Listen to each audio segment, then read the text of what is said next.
अस्सलाम वालेकुम। आज हम देखो ये दोनों का एक में ही टिफ़िन बनाना है। तो उसके लिए देखो ये इसकी लंबाई हमारी जो 8 इंच है, तो हम ये जो दूसरा वाला पीस लिए हैं ये इस तरह से हमने 9 इंच का लिए हैं।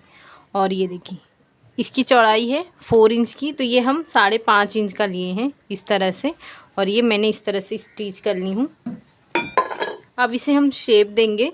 शेप के लिए देखो यहाँ से हम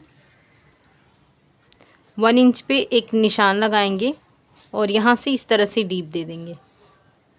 ये देखो इस तरह से। और सेम उसी तरीके से यहाँ पे 1 इंच पे निशान लगाएंगे और इसे भी इस तरह से शेप दे देंगे। अब ये जो शेप है इसकी कटिंग करने से पहले एक बार स्टिच कर लेंगे, फिर आसानी से इसकी कटिंग करेंगे। देखो इस तरह से ये हमने निशान लगाकर दोनों पीस की कट कर लिए हैं। और ये देखो ये पीस मैंने इसके अकॉर्डिंग ही ली हूँ। सबसे पहले हम इसे इस तरह से फोल्ड करेंगे और इसके सेंटर पे एक निशान लगा देंगे और इसके सेंटर पे, और इस सेंटर को दोनों को मिलाकर भी इसके सेंटर पे निशान लगा देंगे। तो ये जो सेंटर पे हमने निशान लगाए हैं इसके ऊपर इस तरह से ऊपर की तरफ से भी एक निशान लगा देंगे। और ये जो स्ट्रैप है हम इसे इस तरह से रखेंगे, यहाँ से लेकर यहाँ तक स्टिच करेंगे और दूसरे वाले को भी हम यहाँ से लेकर यहाँ तक स्टिच करेंगे। ये देखो इस तरह से हमने स्टिच कर लिए हैं। अब इसकी साइड के लिए हमने ये देखो इस तरह से ये पीस रेडी किए हैं। इसकी चौड़ाई है 4 इंच और यहाँ से देखो 1 इंच पे हम इसकी कटिंग करेंगे। और मैंने साइड से स्टिचिंग कर ली हूँ, तो हम बीच से इसकी कटिंग करेंगे। ये देखो इस वाले हिस्से को यहाँ से लेकर पूरा ये हम कट कर लेंगे। और सेम इसके बराबर ही हम लाइनिंग वाले पीस की भी कटिंग कर लेंगे और इसके बराबर हम जिप लेंगे। ये मैंने इसकी चौड़ाई आपको बताई नहीं। ये देखो इसकी चौड़ाई है 4 इंच और इसकी लंबाई हमने लिए हैं इस तरह से 23 इंच। अब इस सेम इसके बराबर हमने ये जिप लिए हैं और इस तरह से ये लाइनिंग वाला पीस रखे हैं। ये देखो इसको सबसे पहले स्टिच करेंगे। ये देखो सीधे पे सीधा इस तरह से रखेंगे, लाइनिंग वाला पीस रखेंगे इस तरह से। ये देखो यहाँ से लेकर यहाँ तक स्टिच करेंगे। ये देखो ये हमने स्टिच कर लिए हैं। अब इसे बैक करेंगे और यहाँ पे एक टॉप स्टिच करेंगे।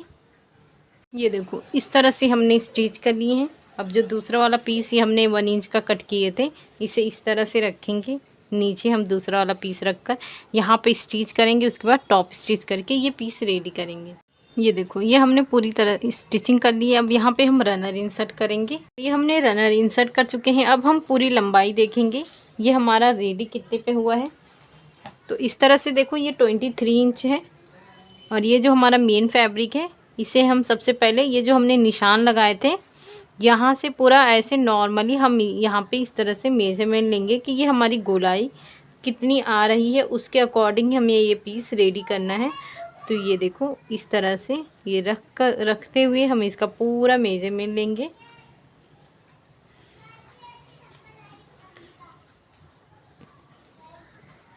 ये देखो ये 27.5 आ रहा है, हमारा 23 इंच है। ये देखो यहाँ से तो हमें ये वाले पीस को नॉर्मल हमें इस तरह से सिंपल सा लेना है। इसकी चौड़ाई हमें इतनी रखनी है 5 इंच। तो ये जो हमने पीस लिए हैं ये देखो 5 इंच है। यहाँ पे इसे इस तरह से रखेंगे, नीचे लाइनिंग वाला पीस रखेंगे। ये देखो ये 2 पीस हमने रखे हैं, सीधे पे सीधा इस तरह से रखेंगे, नीचे लाइनिंग वाला पीस रखेंगे, यहाँ पे स्टिचिंग करेंगे, उसके बाद टॉप स्टिच करेंगे और उसी तरह से ये वाले हिस्से को यहाँ पे अटैच करके इस तरह से रखेंगे और स्टिचिंग करेंगे। ये देखो इस तरह से हमने स्टिच कर लिए, यहाँ पे टॉप स्टिच कर लिए हैं।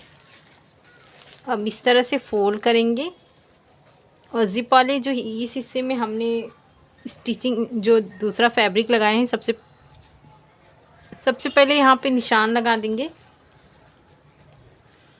ये देखो और इसे लेकर इस कॉर्नर पे भी हम निशान लगा देंगे।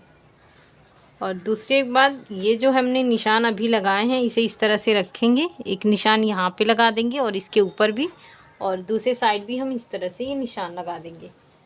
अब ये जो पीसेस हमने निशान के तौर पे लगाए थे, ये देखो ये ज़िप वाला हिस्सा है, तो ये हम यहाँ पे स्ट्रैप वाला लगाएंगे। सेम इसी डॉट से इस तरह से मिलाकर स्टिच करेंगे। दूसरे वाले को भी हम इस तरह से मिलाकर स्टिच करेंगे।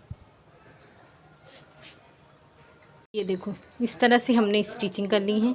अब ये जो ज़िप वाला हिस्सा है यहाँ से हम सीधा करेंगे, तो इस तरह से इसे बराबर करेंगे, ये देखें, और यहाँ से इस तरह से बराबर करेंगे। ये हमारा ज़िप है।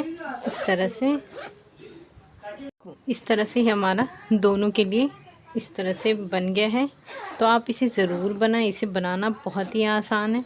शुक्रिया, अल्लाह हाफिज़।